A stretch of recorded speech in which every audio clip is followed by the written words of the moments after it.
Most American cities grew outward. Cincinnati couldn't. Founded in 1788 on a narrow ribbon of flat land pinned between the Ohio River and hills rising over 300 feet, it became perhaps the most physically unique big city in the country, not by design, but by geological force. That same constraint built a pork-packing empire, then condemned entire neighborhoods when the interstates came through, and the consequences reach far beyond the valley floor. Cincinnati's story begins on a sliver of land barely wide enough for a city.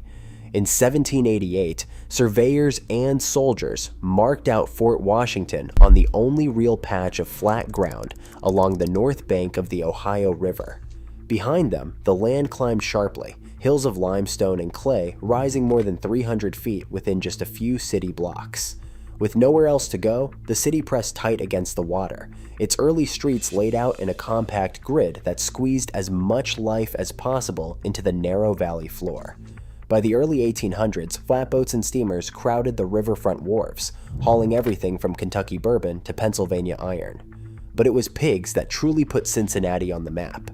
By the 1840s, so many hogs were herded through muddy lanes and butchered in riverside packing houses that the city earned a new name, Porcopolis.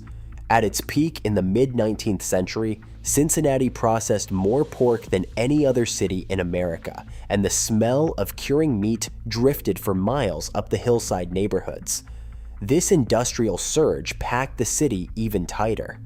Warehouses, tanneries, and workshops filled every available lot, while workers' row houses rose shoulder to shoulder along the grid.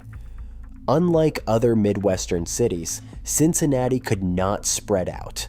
The hills forced everything upward and inward. From above, the city looked like a dense patchwork quilt, hemmed in by green ridges, with barely a scrap of open land between the river and the first steep slopes. The physical boundaries were set long before highways, railroads, or skyscrapers arrived. Cincinnati's unique shape was already baked into its streets, its neighborhoods, and its future challenges. By the 1950s, Cincinnati's narrow valley floor had become a battleground for the next wave of American infrastructure. With the rise of interstate highways, city planners faced a dilemma: how to run 6 lanes of concrete through a city already pressed between the Ohio River and steep limestone hills. Instead of tunneling beneath the cliffs, a costly and complicated feat, engineers chose the path of least resistance, a wide open cut straight through the west end. Internal memos from the Ohio Department of Transportation at the time show the alignment was selected to avoid expensive rock work and minimize bridge spans, even if it meant bulldozing entire neighborhoods. The numbers are staggering. Between 1955 and the early 1960s, demolition crews razed nearly 2,800 buildings in the Kenyon Bar district alone. About 25,000 residents, most of them black, were forced out with little warning. Churches, corner stores, and family homes vanished almost overnight, replaced by the roar of Interstate 75 and the warehouses of the new Queensgate Industrial Park. The city paid an average of $5,400 per family in relocation assistance, a sum that rarely covered the loss of a multi-generational home. One former resident remembers that the city gave them a week to pack up and go. Their mother cried as the bulldozers waited outside. They lost their house, their neighbors, everything they knew. The new highway sliced the west end off from downtown, turning what was once a dense, walkable grid into a patchwork of ramps and dead ends. The physical separation deepened social divides that had already been shaped by the city's geography. Where the river once connected, the freeway now divided, a wound that, decades later, still shapes the city's map and memory. Freight trains once ruled the narrow valley floor, their steel tracks weaving through the Mill Creek yards and slicing the city in two. At the heart of this tangled web stands Union Terminal, opened in 1933 as a grand Art Deco gateway and a technical feat, Its soaring half-dome still ranks as the largest single span of its kind in the world. Designed by Paul-Philippe Cret, the terminal united 7 railroads under one roof, funneling passengers and freight through a concourse as wide as a city block. For decades, the station buzzed with activity: soldiers off to war, families arriving from distant towns, porters hustling beneath murals that celebrated Cincinnati's industrial might. But by the early 1970s, the age of the railroad was fading. Union Terminal, once the city's proud front door, stood nearly empty and under threat of demolition. That is when a coalition of architects, historians, and everyday citizens stepped in. One preservationist recalled that they couldn't let the city tear down its history, her words echoing the urgency felt across the city. Their campaign stretched 5 years, gathering signatures and staging rallies, until, in 1975, Union Terminal was added to the National Register of Historic Places. The building found new life as the Cincinnati Museum Center, now drawing hundreds of thousands of visitors each year.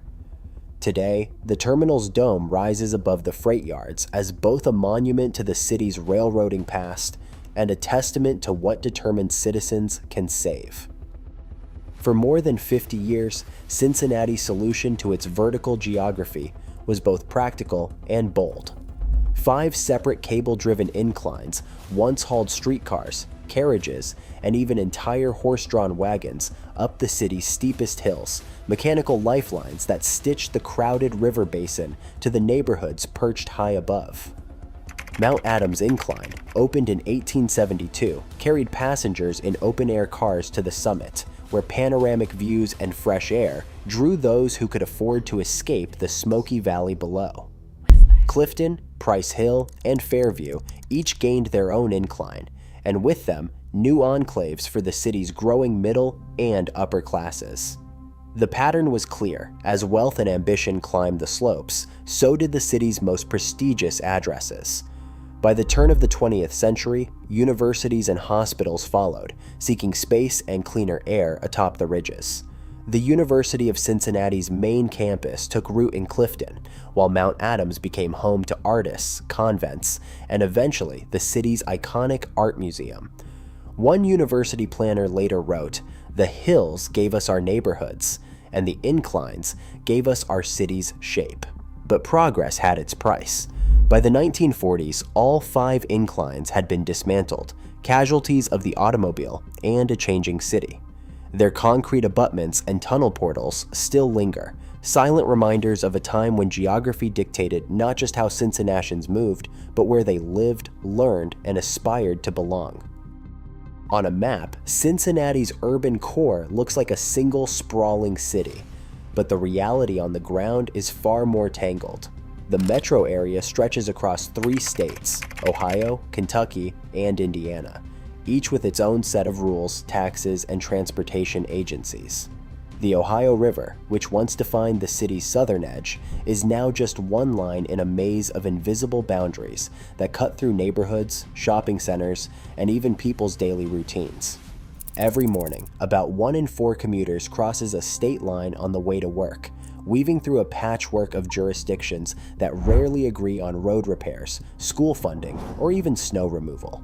The main airport, Cincinnati Northern Kentucky International, sits firmly on Kentucky soil, serving as a shared hub for the entire region.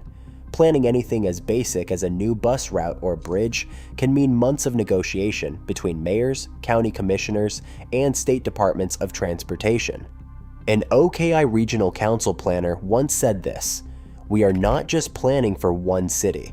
We are trying to knit together 3 different states." The result is a region that looks unified from above, but feels like a jigsaw puzzle up close, where every piece has its own priorities and politics. Yet, despite the bureaucratic headaches, this tri-state sprawl has also created a kind of shared identity, one that is shaped as much by daily border crossings as by the hills and rivers that define the land. Invisible signals crisscross the Cincinnati Basin every hour of the day. On a clear night, the WLW radio tower still beams its call letters from a hilltop west of downtown, just as it did when it first lit up the airwaves in 1934. At 500,000 watts, its signal once reached from the Great Lakes to the Gulf of Mexico, earning the nickname the nation's station. As one local historian puts it, WLW made Cincinnati a household name in places that had never seen the city on a map. But Cincinnati's identity isn't just carried on the air. It's spelled out in block letters on the skyline. Procter & Gamble, Kroger, and Fifth Third Bank, corporate giants headquartered downtown, their logos glowing above the river after dark. These companies, some started in the city's earliest days, now shape everything from the local job market to the national supermarket shelf.